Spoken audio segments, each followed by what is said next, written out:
par rapport à la question de l'OFNAC je crois que le premier ministre daf ko effleurer. mais lim nar a def mooy li Sénégalais yëpp di revendiquer tax man xam naa lim nar a def mooy da koy. mais est-ce que du looloo tax gars yi di naan tey dafa siffler la récréation de la récréation mais il a parce que ton bi mu waxee tey ak tontu bi mu tontu. mais est-ce xam nga que la moo foofu la jëm direct parce qu'il a été poussé jusque dans ses derniers retranchements je crois que le premier ministre ou bien le gouvernement actuel danoo toogoon di seetaan loo xam ne bu ñu toogoon di ko seetaan mën na àgg foo xamante ne tey jii nii kat benn Sénégalais souhaité wu ko. il fallait impérativement en tout cas siffler la fin de la récréation mooy démontrer nit ñi kat nous sommes un état boo xamante ne tey jii bugguñu incarner une forte répression. mais nag il est encore temps qu'on use de nos prérogatives régaliennes yi nga xamante ne tey jii nii daya boobu noonu constitution jox nañu ko faire face à cette menace bi nga xamante ne mu ñuy gétte parce que si on laisse faire bàyyi par exemple des chroniqueurs bàyyi ay journalistes bàyyi ay nit yoo xam ne par exemple ils ne sont mus que par leur intérêt personnel ils ne sont pas préoccupés par des questions yoo xam ne c'est des questions d'actualité des questions qui intéressent le peuple di assiéger les plateaux di tenir des discours véhéments di essayer en tout cas jeter l'opprobre sur le travail du gouvernement mais je crois que il fallait en tout cas à un moment donné siffler la fin de la récréation démontrer à ces gens-là que en tant que en tout cas autorité am na ay pouvoirs régaliens des prérogatives régaliennes yoo xam ne mën nañ ko exercer en tout cas pour rétablir l'ordre politique pour rétablir l'ordre social. et relativement à la question sur l'OFNAC moi je crois que la meilleure solution mooy dissoudre OFNAC. mais suñ ci doon dem naka lañ ciy demee. ci dissolution dañ koy dissoudre parce que tey jii nii boo naree bàyyi waat parce que on n'a pas la possibilité nga jëlee ki fa nekk boo ko defee da ngay violer li nga xam ne moom mooy la loi. mënoo jël keneen nga nommé ko à la place de Serigne Bassirou Gueye. la meilleure formule mooy que le président de la République use en tout cas de ses prérogatives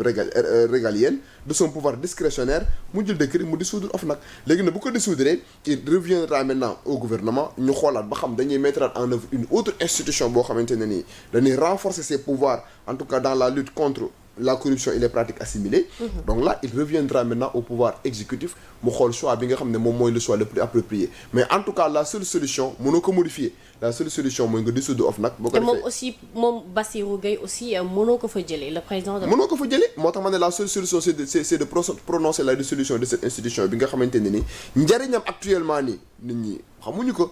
léegi nag boo ko fa jëlee ba pare peut-être mën nga créer waat. beneen structure boo xam ne beneen institution boo xam ne dina gën a am capacité dina gën a am étoffe ak carrière en tout cas barrer la route à la corruption et aux pratiques assimilées. alors ci projet de loi yi nga xamante ne aussi annoncé nañ ko tey jàpp nga ne comme tey lu mel ni lanceur d'alerte yi. oui loolu bokk na tey ci li nit ñi gën a remarqué par rapport ak annonce yi mu def ci projet de loi yi nga xam ne mu ngi ñëwaat ginnaaw bu loi interprétative bi jàllee et que sax. jeexagul parce que opposition bi aussi defaat nañu recours foofu ñu ngi xaar le conseil constitutionnel mu statuer par rapport ak foofu kon mun nañu wax ne loolu ba tey jeexagul mais tey li nga xam ne moom moo jëm la loi sur les lanceurs d'alerte mu mel ni promesse la bu ñu boole woon ci campagne bi te ñu ngi jëm ci phase exécution. oui je crois que c'est une loi en tout cas qui est attendue par les citoyens parce que képp koo xamante ne tey jii ni constaté nga que ça soit une autorité wala mu nekk benn citoyen yaa ngi gis muy def benn xeetu ñaawteef boo xam ne yow am nga possibilité nga dénoncer nga dem ci autorité yi nga dénoncer pour que ñu teg li nga xam ne tey ji moom la yoon wax ñu def ko léegi nag yow mi nga xam ne yaa ko war a dénoncer il va falloir impérativement qu'il y ait des mécanismes de protection parce que sans ces mécanismes de protection là tu risques d'être dans une insécurité isolément mais aussi tu risques d'être dans une insécurité juridique léegi nag pour que tey jii bañ a mettre les citoyens dans une insécurité juridique permanente pour nga jox leen opportunité bu ñu constater en tout cas ay nit yu war a def ay xeetu ñaawteef ñu mën a dénoncer sous le format de l'anonymat parce que la protection des lanceurs d'alerte c'est juste ça permettre aux citoyens de dénoncer certaines pratiques qui sont aux antipodes de la République qui sont aux antipodes en tout cas de l'état de droit ou bien qui sont aux antipodes du fonctionnement de nos finances publiques donc bu fekkente ne da nga bëgg a jox opportunité citoyen ñu def loolu noonu il va falloir que tu mettes en œuvre des mécanismes yoo xam ne dina leen mën a protéger et yaakaar naa ne c'est une réforme boo xam ne bu ñu ko defee à travers un projet de loi dina nekk loo xamante ne sénégalais yi yàgg nañ ci retrouver seen bopp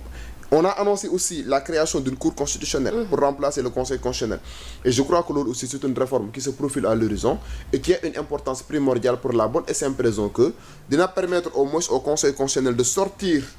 de son carcan bi nga xam ne moom la nekkoon parce que conseil constitutionnel citoyens yi amuñu woon possibilité de saisir que sur des questions relatives en tout cas aux violations de leurs libertés fondamentales de leurs droits fondamentaux tey bu ñu defee une cour constitutionnelle dinañ étendre le champ de la saisine du conseil constitutionnel parce que conseil constitutionnel lan lañ ko mën a saisir mooy par exemple ñu voté benn loi le président de la République a 6 jours avant la promulgation mën a saisir le conseil constitutionnel pour bu fekkee jàpp ne la loi est inconstitutionnelle les 1/10 des députés de l'opposition am na opportunité boobu noonu le conseil constitutionnel est compétent pour tey jii nii kat arrêter li nga xam ne moom mooy la liste définitive des candidats à élection présidentielle mais aussi prononcer les résultats loolu moo nekkoon les compétences du conseil constitutionnel mu nekk des compétences restrictives léegi bu ñu mettre en œuvre la une cour constitutionnelle dinañ am une compétence plus extensive da lay permettre yow en tant que citoyen nga constater une violation d'un de tes droits fondamentaux d'une liberté fondamentale boo xam ne constitution moo ko consacré nga saisir directement le conseil constitutionnel mu connaître sans délai li nga xam ne moom mooy affaire bi et dina permettre aussi ñu élargir li nga xam ne moom mooy la composition du conseil constitutionnel parce que présentement cette sage dañuy wax mais bu ñu mettre en œuvre une cour constitutionnelle dina permettre au-delà des magistrats yi nga xam ne ñoom ñooy siéger au conseil constitutionnel ay yeneen professeurs d'université des membres de la société civile ñëpp dinañ mën a ñëw ñu siéger si donc au sein de cette cour constitutionnelle mu gën a transparent mu nekk leen na loo xam ne dina gën a prendre en considération des questions aussi minimes yi nga xam ne day concerner les citoyens et yaakaar naa ne bu entreprendre ces réformes en profondeur et c'est des réformes en tout cas qui se profilent à l'horizon on aura la possibilité véritablement de bonifier la démocratie sénégalaise on aura aussi la possibilité en tout cas de satisfaire les préoccupations des citoyens au mieux de la République. Ok maa ngi ñëw ñu terminer par rapport ak les questions judiciaires ci convocation yi nga xamante ne jotoon nañ ko am tey dans la journée am na évolution bu ci am dinaa ci ñëw tout à l'heure Grand Abbas gis nañu benn mbir tey ci kàddu premier ministre ba tey. parce que taxaw na mu wax ne lu bëri da daan xew te du ko yëg. day jékki saay rek gis ñu ne jàpp nañ diw wala convoqué nañ diw. lu xew moom la ñuy interpeller directement nee na comme léegi noonu la demee lépp moom taxaw na pour dëggal boppam dans tous les cas il assume tout mu mel ni am na message bu mu bëgg a véhiculer par rapport ak li fi jotoon xew peut-être il y a de cela 1 mois ou 2 mois muy ay mbir yu ñu daan yëkkati di ko jëmale ci moom su waxee loolu je pense que il apporte une réponse sincère pour montrer que moom il n'a pas une mainmise sur la justice comme auparavant certainement que moom jàpp nañu diw arrêté nañu diw mi ngi koy entendre diw ñu ngi koy lii bokkut ak ñoo xamante ni dañ doon jël seen i yenn dossiers yi teg ci seen i conc donc il montre peut-être que au-delà effectivement de l'exécutif le judiciaire parallèlement mi ngi def liggéeyam ni mu ko waree donc je pense que ça c'est une réponse positive comme quoi que écoute ñi nga xam ne ñi ci doxal mais il ne va plus se laisser faire. mais oui il a raison comme li fi jotoon a xew. parce que yu ci bëri yenn insultes yi parce que dem na ba ne du nangu ñu jël ay xale di leen yebal ci plateau yi ñuy dem di saaga wala di wax naka su dul noonu. xam nga l'opposition actuelle sa stratégie c'est derrière le clavier non gis nga il faut oser s'opposer di jël ay combats di ko transférer ay nit ay personnes intermédiaires. ñu toog ci plateau yi di xaste di saaga tout à l'heure moo tax ma wax la le cri de cœur que j'ai